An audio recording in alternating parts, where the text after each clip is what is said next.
আমি শর্মিলা রেসিপি বেঙ্গলে সবাইকে স্বাগত। আজকের রেসিপি হলো ব্রেড পাকোড়া। দেখতেই পারছো কতটা চিজি ব্রেড পাকোড়া তোমাদের সামনেই তুলে ধরেছি।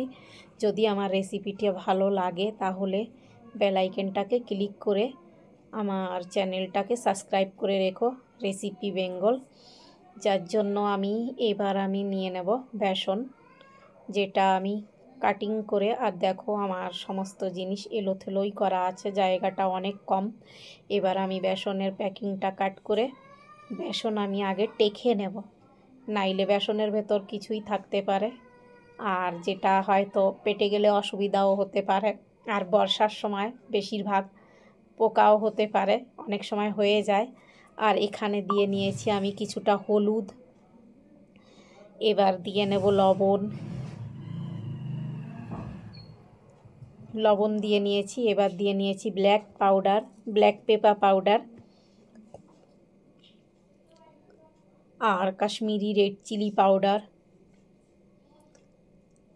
সঙ্গে দিয়ে নেব যেটা হচ্ছে আদা, রসুন আর কাঁচা লঙ্কা একসঙ্গে পেস্ট করে রেখেছিলাম, তার থেকে 1 চামচ পেস্ট দিয়ে, আর আমি সামান্য বাটি ধুয়ে জল দিয়ে, আর অল্প অল্প করে জল দিয়ে আমি ঘোলটা তৈরি করে নেব। হাতের সহায়তায় ব্যাটারটা তৈরি করে নেব। ব্যাটারটা ভালো করে ফেটে ফেটে তৈরি করে নিতে হবে। জলটা পরিমাণ মতো দিতে হবে, দেখে নিতে হবে কেমন হয়েছে। বেশি পাতলা বা বেশি গাঢ় থাকলেও ভালো হবে না, মানে ঠিক মতো দেখে নিতে হবে।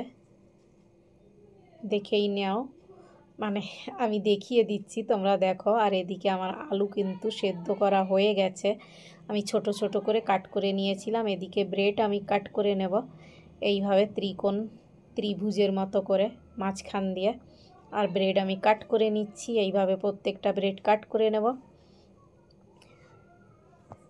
আর তোমরা চাইলে কিন্তু ব্রেডের চারিপাশের যে কালো অংশ কেটে নিতে পারো, কিন্তু আমার কাছে খুবই ভালো লাগে, শুধু শুধু বাদ দিয়ে দরকার কি, এই জন্য তোমরা চাইলে বাদ দিয়ে নিতে পারো।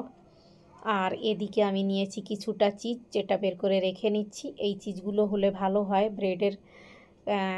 পুরোটা ব্রেডের উপর রেখে ব্রেডের মতোই হয়ে যায় কিন্তু।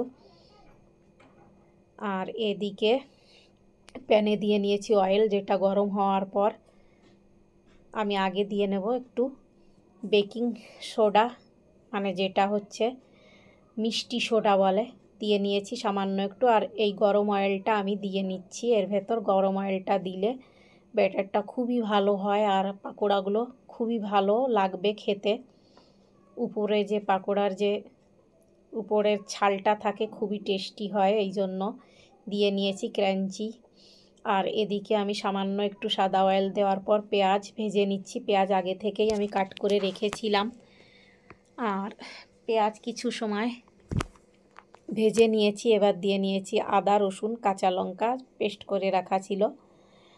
আদা রসুনের কাঁচা লঙ্কার মানে কাঁচা গন্ধটা সরে গেলে দিয়ে নেব আলু, যেটা তোমরা কিন্তু কুকারে দিয়েও সেদ্ধ করে নিতে পারো। আমি কিন্তু কুকারে দিয়ে সেদ্ধ করিনি, দেখতেই পারছো। আর এদিকে দিয়ে নিয়েছি হলুদ। তাড়াহুড়োর জন্য একটু যদি সাউন্ডে অসুবিধা হয় কথায় তো ক্ষমা করে দিও। এদিকে দিয়ে নিয়েছি কাশ্মীরি রেড চিলি পাউডার, লবণ পরিমাণ মতো দিয়ে আমি ভালো করে মিক্স করে নেব আলু কাঠের খুন্তির সহায়তায়।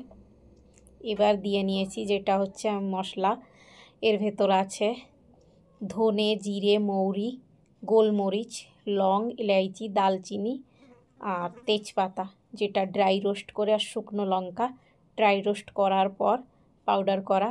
ওর থেকে আমি কিছুটা মশলা দিয়ে নিয়েছি, যেটা আমার আগে থেকেই বানানো ছিল।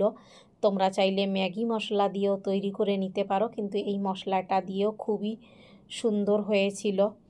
মানে কি বলবো, যেটা তোমরা তৈরি করার পর খেয়ে দেখলে বুঝতে পারবে যে কতটা ভালো হয়েছিল মশলা।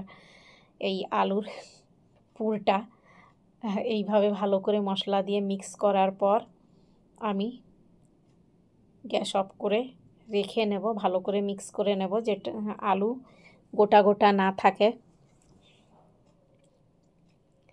আর এবার আমি গ্যাস অফ করে নিয়ে ঠান্ডা হতে দেব। এদিকে আমি চিজ কাট করে নিচ্ছি, দেখতে পারছো পলিথিনের ভেতর করেই আমি কাট করে নিচ্ছি, যেটা চিজ নষ্ট না হয়, বা এইভাবে কাট করে নিলে ভালো হয়।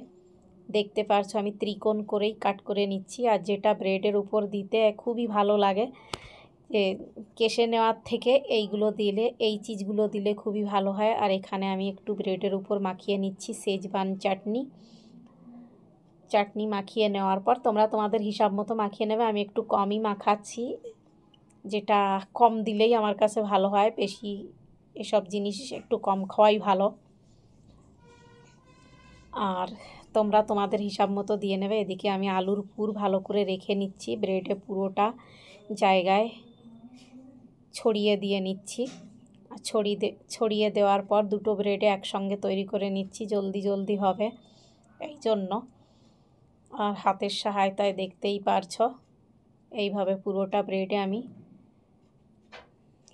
রেখে নেব আলুর পুরটা। আর এবার আমি একটা একটা করে চিজের স্লাইস নিয়ে ব্রেডের উপর দিয়ে নিচ্ছি। তোমরা চাইলে দুটো করেও দিতে পারো, আর আমি একটা করেই, বেশি চিজ বাগেরা এসব খাওয়া বেশি ভালো না, এই জন্য একটা করেই দিয়ে নেব, এইটাই অনেক। এবার উপর থেকে আরেকটা করে ব্রেড দিয়ে নিচ্ছি, কিন্তু তোমরা চাইলে এর উপরে আরও শেজওয়ান চাটনিও মাখিয়ে দিতে পারো, ধনে পাতা দিয়ে চাটনি তৈরি করেও মাখিয়ে নিতে পারো, তাহলে কালারফুলও হয়ে যায় আর টেস্টি আর একটু বেশি টেস্টি হয়ে যায়। কিন্তু এইভাবে দিলেও খুবই ভালো হয়।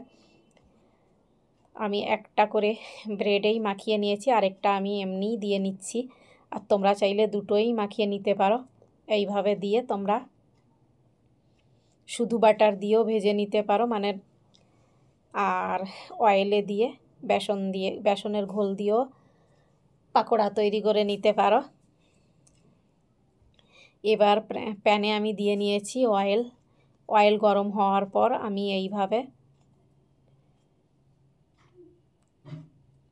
ব্রেডে মাখিয়ে নেব, বেসনের ব্যাটারটা মাখিয়ে প্যানে দিয়ে নেব। প্রত্যেকটা পাকোড়া কিন্তু এইভাবেই দিয়ে নেব প্যানে।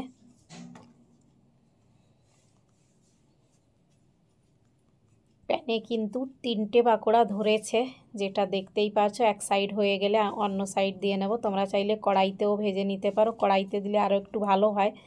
এখানে ঠেকে যাচ্ছে, এই জন্য একটু পাকোড়ার ডিজাইনটা একটু এলোথেলো হয়ে যাচ্ছে।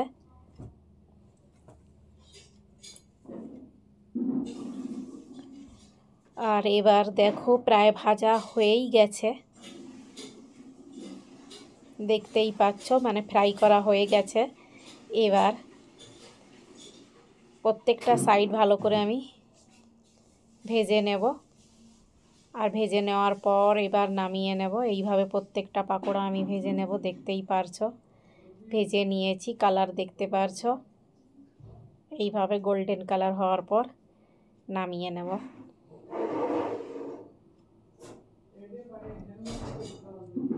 এইভাবে তোমরা পাকোড়া তৈরি করে খেয়ে দেখো, খুবই ভালো লাগে। আর যদি আমার রেসিপিটা ভালো লাগে, লাইক কমেন্ট আর শেয়ার করো, সঙ্গে থেকো।